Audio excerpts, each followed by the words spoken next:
C11.media vous donne la parole. C11.media. Frédéric Garrigue, bonjour. Bonjour. Merci de me recevoir une nouvelle fois, deuxième vidéo dans un cadre qui est un cadre intimiste. On est ici chez vous dans votre propriété et on est chez vous pour une occasion bien particulière parce que aujourd'hui nous sommes en octobre et donc nous fêtons le 31e anniversaire d'Octobre Rose.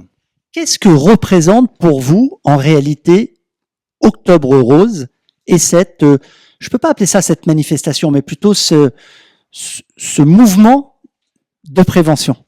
Mais c'est un très beau mouvement de prévention, notamment donc du cancer du sein chez la femme, vous l'aurez compris.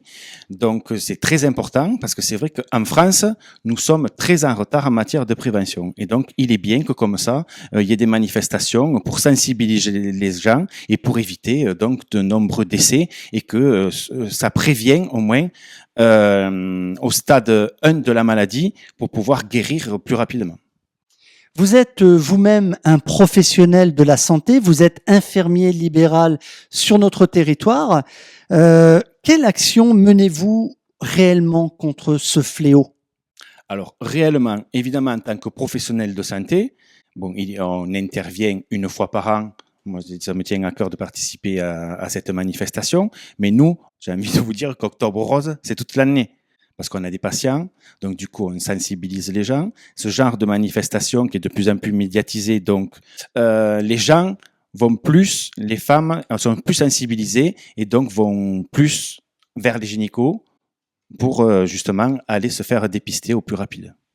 Vous êtes également un élu de la République, ici sur le territoire, au sein de la commune, mais aussi au sein de la communauté de communes. Et en tant qu'élu, l'action qui est menée par différentes associations, donc une association qui s'appelle Les Femmes jusqu'au bout des seins, vous allez y participer, vous allez être présent à cet événement, à cette opération de sensibilisation.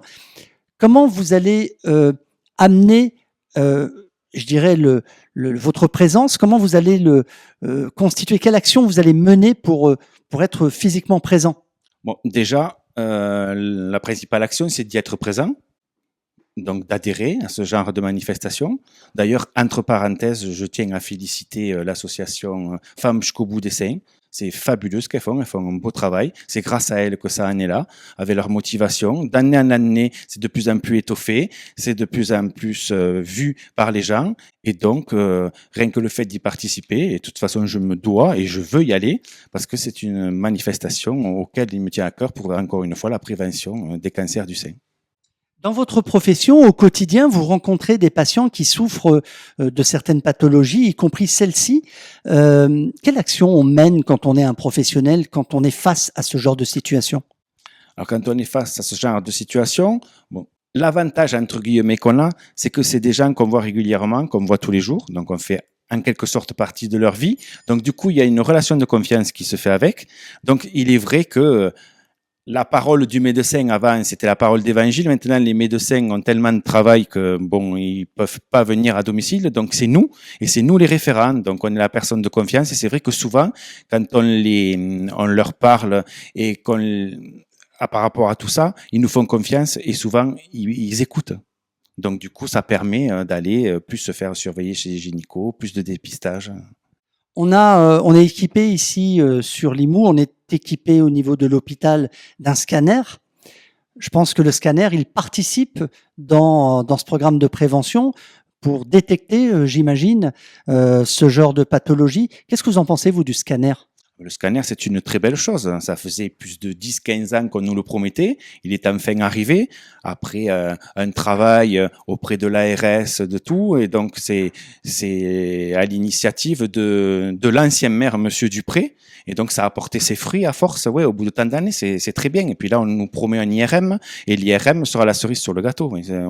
Ça permet d'avoir des rendez-vous plus proches. Ouais, c'est un bel outil, tout à fait. Après les fêtes d'été, après donc les festivités d'été, après les fêtes de septembre, aujourd'hui c'est Octobre Rose. Comment vous voyez les choses, vous, au niveau de cette, j'aime pas dire manifestation, je veux dire au niveau de cette prévention, au niveau de cette action de prévention, qui souvent d'ailleurs est portée par différents prestataires. Je pense à l'Adresse qui participe aussi, l'agence immobilière l'Adresse qui participe aussi activement à travers sa fondation. Comment vous voyez ça, vous, en tant que citoyen? En tant que citoyen, je vois que ça permet donc de fédérer, ça permet de mélanger beaucoup de gens, ça permet de solliciter des personnes, de faire une vue, de faire un regroupement. On en a bien grand besoin vu la conjoncture actuelle. Et ouais, ça permet de faire des rencontres, ça permet d'être tous unis pour une fois pour une belle action. Pour conclure, Frédéric, un conseil, une idée à développer pour cet Octobre Rose? Octobre Rose, eh bien écoutez, un conseil, c'est allez-y, faites-vous suivre, respectez tous les 2 ans, allez faire vos mammographies, allez faire la palpation, parce que ça vous permettra de sauver beaucoup de vies. N'hésitez pas, prenez soin de vous. Merci Frédéric. Avec plaisir.